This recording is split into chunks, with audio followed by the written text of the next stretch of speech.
Good morning students, मैं जितेंद्र तंवर आपका welcome करता हूं हमारी ऑनलाइन क्लासेज में। आज हम नेक्स्ट एक्सरसाइज करें एक्सरसाइज नंबर 12.3।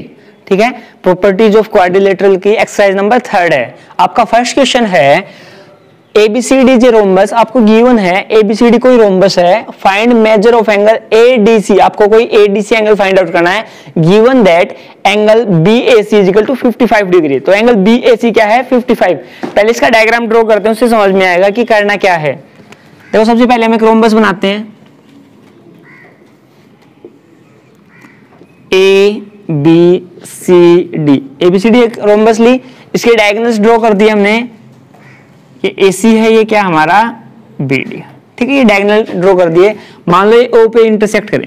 अब आपको गिवन है एंगल बीएसी कितना है 55। देखो एंगल बीएसी मतलब ये वाला एंगल आपका क्या है 55 डिग्री। समझ में आ गया। देखो बी ए सी हमें फाइंड आउट कौन सा करना है, एंगल ए डी सी। देखो ए डी सी हमें ये एंगल क्या करना है फाइंड आउट करना है। तो देखो सबसे पहले ये इस क्वेश्चन का डायग्राम है, इसके अकॉर्डिंग हमें दिया एंगल बी ए सी 55, तो हम लिख देते हैं in rhombus angle B A C is equal to 55 degree. अब आपको एक प्रॉपर्टी याद रखना है कि जो रोम्बस का डायगोनल है वो उसके अपोजिट एंगल्स को बाइसेक्ट करता है। मतलब क्या होगा, ये एंगल होगा उतना का उतना ये होगा, सिमिलर ये एंगल क्या होगा उतना का उतना ये होगा। ये आपको याद रखना कि रोम्बस का जो डायगोनल होता है वो जो वर्टिसेस वाले एंगल उसको बाइसेक्ट करता है। मान लो आपकी ये रोम्बस है, तो ये डायगोनल खींच दिया, तो ये एंगल और ये एंगल इक्वल, और ये एंगल और ये एंगल इक्वल। मान लो ये पूरा एंगल 100 है, तो ये कितना हो जाए 50 और 50। तो लिखोगे एंगल ए डी, आपका एंगल क्या दिया, एंगल बी ए सी दिया है। लिखोगे angle B A C equal होगा एंगल इस वाले एंगल का, इसका क्या नाम होगा डी ए सी। दोनों क्या हो गए मेरे 55 डिग्री। लिखोगे diagonal of a rhombus bisects opposite angles. ठीक है, जो इसके वर्टिसेस वाले एंगल इनको डायगोनल क्या करता है बाइसेक्ट। तो अब ये पूरा एंगल क्या हो जाएगा, एंगल जो आपका ए है ये पूरा एंगल क्या हो जाएगा, ये प्लस ये, तो क्या हो जाएगा मेरा एंगल 55 प्लस 55 कितना हो जाएगा 110 डिग्री। आपका ये एंगल कितना हो जाएगा पूरा 110 डिग्री। हमें एंगल फाइंड आउट करना है ये एडीसी मतलब एंगल डी।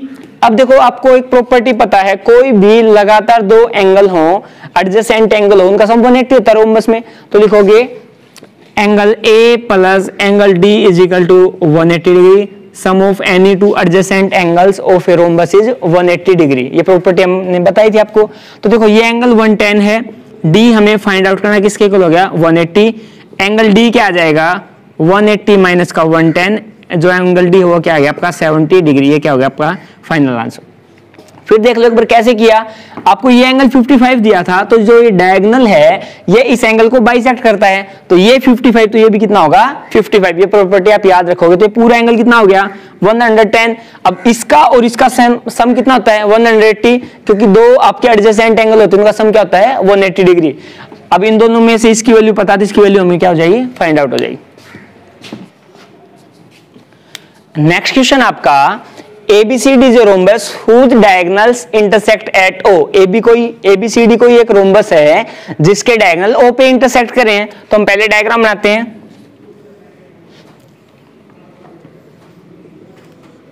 ये कोई रोम्बस है A B C और D। ठीक है, इसके डायगोनल्स हैं, तो ये आपका फर्स्ट डायगोनल, ये आपका क्या है सेकंड डायगोनल। ये दोनों कहां काट रहे हैं O पे। अब आपको किस किस का मेजरमेंट दिया है, देखो AB आपको 10 दिया है, तो ये साइड क्या होगी हमारी 10 सेंटीमीटर। उसके बाद जो B से लेके D पूरा डायगोनल कितना है 16। तो देखो ये 16, तो हमें ये पता है कि रोम्बस के डायगोनल एक दूसरे को बाइसेक्ट करते हैं, तो ये कितना हो जाएगा यहाँ से 8, ये भी कितना हो जाएगा 8। अब हमें क्या निकालना है कि अदर डायगोनल का मेजरमेंट निकालना है। तो देखो लिखोगे इन रोम्बस ABCD, जो गिवन है पहले उसको लिख लेते हैं हम। AB is equal to 10 centimetre and BD is equal to 16 centimetre. अब देखो BO 8 आया, पहले इसका रीजन लिखेंगे। लिखोगे since diagonals of a rhombus bisects each other. क्या होता है, जो डायगोनल होते हैं वो एक दूसरे को बाइसेक्ट करते हैं, तो हमारा क्या होगा, BO इक्वल होगा OD, दोनों कितने हो जाएंगे 8 सेंटीमीटर। ठीक है, ये कितना आ जाएगा आपका 8, ये आपको पता है। अब देखो हमें निकालना है पूरा डायगोनल AC। अगर हम कहीं से AO निकाल दें या OC निकाल दें, उसको डबल कर दे तो हमारा काम चल जाएगा। तो देखो हमें एक प्रॉपर्टी ये भी पता है कि डायगोनल जो होते हैं रोम्बस के वो एक दूसरे को परपेंडिकुलर बाइसेक्ट करते हैं, तो इसका मतलब ये एंगल कितने का हो जाएगा 90। क्यों, रोम्बस के डायगोनल एक दूसरे को परपेंडिकुलर बाइसेक्ट करते हैं। अब ये राइट एंगल ट्रायंगल हो जाएगी। अब एक राइट एंगल ट्रायंगल में हमें पता है पाइथागोरस थ्योरम क्या होती है कि अगर कोई राइट एंगल ट्रायंगल है तो उसमें क्या होगा, आपका हमेशा जो हाइपोटेन्यूज होगा उसका स्क्वायर इक्वल होगा परपेंडिकुलर स्क्वायर प्लस में बेस स्क्वायर होता है। तो देखो इसमें आपका हाइपोटेन्यूज क्या होगा AB, तो लिखोगे angle AOB is equal to 90 degree, angle AOB is equal to 90 degree. क्यों लिखोगे, since diagonals of rhombus perpendicular bisects each other, क्योंकि जो रोम्बस के डायगोनल होते हैं एक दूसरे को परपेंडिकुलर बाइसेक्ट करते हैं। अब ये राइट एंगल ट्रायंगल है, लिखोगे इन राइट एंगल ट्रायंगल AOB, जो आपकी AOB है एक राइट एंगल ट्रायंगल होगी, तो इसमें क्या होता है हमेशा जो 90 का एंगल होता है उसके अपोजिट साइड हमेशा हाइपोटेन्यूज होती है। तो 90 का एंगल इसके अपोजिट साइड ये हाइपोटेन्यूज है, तो क्या होगा, जो हाइपोटेन्यूज है AB उसका स्क्वायर इक्वल होगा आपका जो अदर टू साइड है OA स्क्वायर प्लस में OB का स्क्वायर। जो हाइपोटेन्यूज होता है उसका स्क्वायर हमेशा बाकी जो अदर साइड होते हैं उनके स्क्वायर के सम के इक्वल होता है। तो 90 का अपोजिट हाइपोटेन्यूज या हाइपोटेन्यूज होता है, इसका स्क्वायर क्या होगा, इसका स्क्वायर प्लस इस साइड का स्क्वायर। जो मेजरमेंट पता है हमें वो रख दो, देखो इसमें 10, इसका स्क्वायर इक्वल हो गया हमारा OA हमें फाइंड आउट करना है और OB कितना हमारा 8 और इसका क्या हो गया स्क्वायर, 10 का स्क्वायर हो गया 100, 8 का स्क्वायर इधर ले आओ कितना हो गया 64 इज इक्वल टू OA का स्क्वायर। हमें तो OA निकालना, तो देखो OA का स्क्वायर कितना आ गया हमारा 36, OA की वैल्यू क्या आ जाएगी, इसके ऊपर रूट आ जाएगा इधर आगे 6, तो आपकी OA इज इक्वल टू कितना आ गया 6 सेंटीमीटर। ठीक है, अब हमें निकालना डायगोनल। डायगोनल AC क्या होगा, डायगोनल हमेशा इतना ये होगा इतना, अगर ये आपका कितना 6 तो ये भी कितना हो जाएगा आपका 6, क्योंकि डायगोनल आपका क्या होता है बाइसेक्ट करते हैं। AC क्या हो जाएगा ट्वाइस ऑफ OA हो जाएगा, 2 × 6 कितना हो गया हमारा 12 सेंटीमीटर। ठीक है, फिर देख लो एक बार आपको क्या दिया था, ABCD एक रोम्बस थी और उसकी AB साइड 10 थी और जो आपका AC डायगोनल है वो आपको फाइंड आउट करना था। BD डायगोनल दिया था इसने 16। तो सबसे पहले देखो जो डायगोनल्स होते हैं वो एक दूसरे को बाइसेक्ट करते हैं और परपेंडिकुलर बाइसेक्ट करते हैं, तो इसका मतलब ये 8 और ये भी कितना हो गया 8, तो ये हमें 8 मिल गया। अब ये देखो नीचे नीचे वाली एक राइट एंगल ट्रायंगल होगी, ये एंगल 90, क्योंकि जो डायगोनल होते हैं वो एक दूसरे के ऊपर परपेंडिकुलर बाइसेक्ट करते हैं, तो एक ट्रायंगल में अगर एक एंगल 90 है तो वो क्या होगी राइट एंगल ट्रायंगल। तो राइट एंगल ट्रायंगल की एक पाइथागोरस थ्योरम की प्रॉपर्टी होती है कि जो आपका हाइपोटेन्यूज होता है जो 90 के अपोजिट साइड होती है उसका स्क्वायर हमेशा इक्वल होता है बाकी दो साइड्स के स्क्वायर के इक्वल। तो हमने ये वैल्यू रखी, इस फॉर्मूले में जो भी वैल्यू वो देखो और जो नहीं वो अननोन हमारे पास आ जाएगी। तो अब हमारे पास क्या आ गया OA। अब हमें पता है कि डायगोनल जितना OA होगा उतना OC होगा, क्योंकि ये दोनों आपस में क्या करते हैं एक दूसरे को बाइसेक्ट। ये 6 तो ये भी 6, मतलब पूरा इसका क्या हो जाएगा डबल। तो हमारा AC की वैल्यू क्या आएगी 12 सेंटीमीटर। नेक्स्ट क्वेश्चन हमारा, if diagonals of a rhombus are 12 centimetre and 16 centimetre, find side of, कोई भी साइड AB निकालनी है। तो देखो पहले एक डायग्राम बनाओ,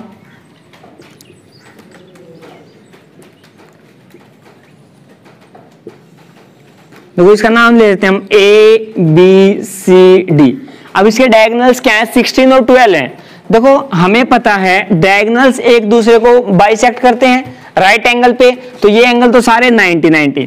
अब देखो अगर मान लो हम AC 16 लें तो ये कितना हो गया 8, ये कितना हो गया 8, क्योंकि एक दूसरे को बाइसेक्ट कर रहे हैं। ऐसे अगर ये पूरा 12 लें तो ये कितना हो गया 6, ये क्या हो गया 6। अब राइट एंगल ट्रायंगल से पाइथागोरस थ्योरम लगा के हमें इसकी साइड निकालनी है, तो कैसे सोल्व करोगे, लिखोगे इन रोम्बस ABCD क्या हम लेते हैं AC is equal to 16 centimetre, BD is equal to 12 centimetre. अब लिखोगे AO is equal to OC is equal to 8 centimetre. क्यों, वही property diagonals bisect each other. ऐसे ही BO is equal to OD is equal to 6, diagonals bisect each other. अब ये right angle triangle है AOB, अभी पहला क्वेश्चन क्या वैसा ही, in right angle triangle AOB देखो ये एंगल 90 है तो ये आपका हाइपोटेन्यूज हो गया, इसका स्क्वायर क्या होगा, इसके स्क्वायर प्लस में इसके स्क्वायर के इक्वल, तो लिखोगे AO square plus BO square आपका इक्वल होगा आपका AB का square, by Pythagoras theorem bracket में आप लिख दोगे। अब AO की वैल्यू कितनी है देखो 8 प्लस BO की वैल्यू क्या है 6, इसकी क्या होगी AB का स्क्वायर, 8 का स्क्वायर 64, इसका 36, किसके इक्वल हो गया AB का स्क्वायर। तो जो आपका AB का स्क्वायर आ गया आपका 100 और AB की वैल्यू क्या आएगी √100, तो 100 का कितना आता है 10, तो जो AB आ गया वो 10, तो लिखोगे साइड ऑफ द जो रोम्बस इज 10 सेंटीमीटर। देखो फिर देख लो दोनों डायगोनल्स दिए हैं, आपको साइड निकालनी तो दोनों डायगोनल हमें पता है एक दूसरे को बाइसेक्ट करते हैं। ये पूरा 16 था तो इधर 8 इधर 8, ये पूरा 12 था तो 6 एंड 6। अब ये एक राइट एंगल ट्रायंगल होगी ये वाली, इसमें क्या होगा इसका स्क्वायर प्लस इसका स्क्वायर इसके इक्वल होगा, दोनों का स्क्वायर इसके इक्वल रखा तो अननोन वैल्यू आ जाएगी। नेक्स्ट क्वेश्चन आपका ABCD is a rhombus in which altitude from D to side AB bisects AB। ठीक है, तो क्या दिया आपकी कोई एक ABCD एक रोम्बस है, पहले एक रोम्बस बनाओ आप,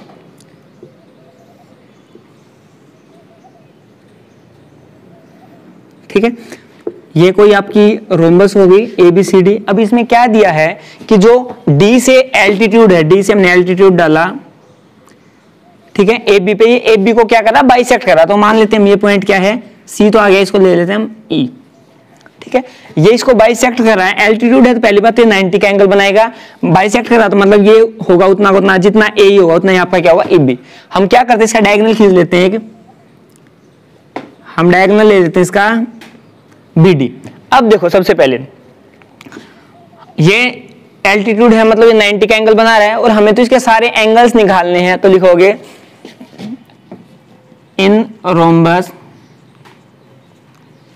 ABCD DE मेरा परपेंडिकुलर है किसके ऊपर AB पे, ये DE हमारा क्या इस पे परपेंडिकुलर है और इसको बाइसेक्ट कर रहा है तो साथ के साथ क्या होगा बाइसेक्ट कर रहा है तो इक्वल AE किसके इक्वल हो जाएगा मेरा EB। ठीक है, अब देखो सबसे पहले हम कॉन्ग्रुएंस ऑफ ट्रायंगल पढ़ चुके हैं 7th में, तो सबसे पहले इन ट्रायंगल्स को देखो, इन ट्रायंगल AED एंड दूसरी ट्रायंगल लेते हैं हम BED। देखो इन दोनों ट्रायंगल्स में देखो सबसे पहले ये जो ED है वो दोनों में कॉमन है क्योंकि इस ट्रायंगल में भी है इस ट्रायंगल में भी, तो लिखोगे ED is equal to ED क्या है हमारा कॉमन। ठीक है, इसको हम एंगल 1 ले लेते हैं, इसको एंगल ले लेते हैं 2, तो लिखोगे angle 1 is equal to angle 2, क्या रीजन आएगा दोनों क्या हमारे ईच 90, क्योंकि एल्टीट्यूड है तो एंगल कितने का हो जाएगा 90 का। उसके बाद क्या हो जाएगा हमारा AE is equal to EB, क्यों जो हमारा DE है वो बाइसेक्ट कर रहा है, DE बाइसेक्ट्स AB, ये आपको गिवन है, तो इसका मतलब दोनों ट्रायंगल क्या हो गया हमारे कॉन्ग्रुएंट। इसका मतलब क्या हो गया ट्रायंगल AED कॉन्ग्रुएंट, ये सिंपल कॉन्ग्रुएंट का पता होगा, कॉन्ग्रुएंट टू ट्रायंगल BED। अगर दो ट्रायंगल कॉन्ग्रुएंट है तो उनके सारे बाकी पार्ट भी इक्वल होते हैं। ठीक है, कोरस्पोंडिंग सारे पार्ट क्या हो जाएंगे इक्वल, इसका मतलब क्या हो जाएगा AD इक्वल हो गया हमारा DB, यानी कि ये साइड किसके इक्वल हो जाएगी इसके। यहां तक समझ में आ गया, कॉन्ग्रुएंसी का रूल यूज करके हमने दोनों ट्रायंगल को कॉन्ग्रुएंट कर लिया और ये पूरी साइड किसके इक्वल आ गई इसके। अब एक मिनट के लिए इसको छोड़ दो, अब ये देखो ABD एक ट्रायंगल है, ये साइड इसके इक्वल है और उससे पहले ये रोम्बस है, तो रोम्बस की सारी साइड इक्वल है, क्योंकि रोम्बस है तो आपका AB BC CD D equal होगा, तो ये सारी साइड आपस में इक्वल होती है, तो देखो ये साइड इसके इक्वल है। ठीक है, तो इसका मतलब क्या हो गया, अब ये जो ABD एक ट्रायंगल होगी इसमें तीनों साइड इक्वल है, इसका मतलब क्या होगी कि इक्विलैटरल ट्रायंगल है और इक्विलैटरल ट्रायंगल के सभी एंगल कितने के होते हैं 60 के। इसका मतलब ये एंगल कितने का हो गया 60, ये कितना हो गया 60, ये कितना हो गया 60। ये बात समझ में आ गई इक्विलैटरल ट्रायंगल कैसे बनी। देखो कॉन्ग्रुएंट किया हमने तो ये साइड इसके इक्वल आ गई, यहां तक समझ में आ गया, लेकिन रोम्बस की सभी साइड क्या होते हैं इक्वल होते हैं, तो लिखोगे but AB is equal to BC is equal to CD is equal to DA, क्यों रोम्बस की सारी साइड क्या होती है इक्वल, लिखोगे all sides of rhombus are equal. अब देखो एक बार तो हम बोल रहे हैं A B B C D और डी इक्वल है, एक बार हम बोल रहे हैं कि ए बी और बी डी इक्वल, इसका मतलब तीनों साइड आपस में इक्वल हो जाएंगे, ये साइड इसके भी इक्वल है, ये साइड इसके भी इक्वल, इसका मतलब तीनों साइड इक्वल है, इसका मतलब क्या आ जाएगा A B is equal to B D is equal to A D. तो इसका मतलब क्या हो जाएगा A B C is equilateral triangle. कौन सी ट्रायंगल होगी? Equilateral triangle. अगर इक्विलेटरल ट्रायंगल है तो लिखोगे angle A is equal to 60 degree. ठीक है, angle A is equal to 60 degree. अगर अब रोम्बस का एक एंगल 60 अब हमें पता तो बाकी एंगल निकाल सकते हैं। देखो ये भी पता है, ये 60 तो हमें पता है, diagonal of rhombus bisects the other angle, तो लिखोगे angle D is equal to 60 plus 60, क्यों 120 लिखोगे। Diagonals of a rhombus bisects the opposite vertex angle, क्योंकि अगर ये इक्विलेटरल ट्रायंगल तो 60 हो गए, अब डायगोनल एंगल बाइसेक्ट हो गया तो ये भी 60 ये भी 60, तो पूरा एंगल क्या हो गया 120। या तो ये लॉजिक लो, अगर ये लॉजिक नहीं लेना तो ये ले लो। देखो ये और ये दोनों का सम कितना होगा 180। ठीक है, को इंटीरियर एंगल का सम 180 होता है, तो भी कोई अगर अब के कंजुगेटिव दो एंगल उनका सम 180 होगा तो ये 60, तो ये कितना बच जाएगा आपका 120। दोनों से आंसर आ सकता है, जो भी आपको रीजन लिखना हो लिख देना। फिर समझो हमने क्वेश्चन कैसे किया। सबसे पहले आपको ये दिया था कि एबीसीडी एक रोम्बस है, डी से हमने एक परपेंडिकुलर खींचा है जो इस साइड को बाइसेक्ट कर रहा है। अब ये इसको बाइसेक्ट करेगा तो देखो इन दोनों ट्रायंगल्स में हमने क्या किया, सबसे पहले ये जो आपकी दो ट्रायंगल्स बनी है इसमें देखो सबसे पहले ये साइड दोनों में कॉमन है, ये साइड मेरी इसके इक्वल है क्योंकि गिवन है, और ये एंगल मेरा इसके इक्वल, दोनों 90, तो ये दोनों ट्रायंगल कॉन्ग्रुएंट। अगर ये दोनों ट्रायंगल तो ये दोनों साइड क्या हो जाएंगे हमारी इक्वल। किससे आएगा? इसके आगे हम लिखते हैं सी पी सी टी से, और कॉन्ग्रुएंसी का रूल हमें लिखना होता है। यहाँ पे कौन सा यूज किया हमने? साइड एंगल साइड, तो किस से हमारी हुई थी? साइड एंगल साइड से। अब देखो ये साइड ये साइड ये साइड और ये साइड, ये चारों आपस में इक्वल थी। अब ये दोनों भी इक्वल हैं और ये दोनों, ये साइड इसके भी इक्वल है, ये साइड इसके भी इक्वल, तो मतलब क्या होगा ये ट्रायंगल ए बी डी, इसमें तीनों साइड क्या हो जाएंगे हमारी इक्वल। अगर तीनों साइड इक्वल नहीं क्या हो जाएगी? Equilateral triangle. और इक्विलेटरल ट्रायंगल का सभी एंगल कितने का होता है? 60, तो ये एंगल 60 का। अब ये 60, ये भी 60 और ये भी 60। अब हमें ये पता है कि रोम्बस का डायगोनल पूरे एंगल को बाइसेक्ट करता है, तो ये भी 60 तो ये भी 60, तो पूरा एंगल क्या आ गया 120। या तो ये करो या वही दो एंगल का सम क्या होगा 180, उससे कर लो। दोनों से आपका आंसर क्या आएगा? सेम। Thank you.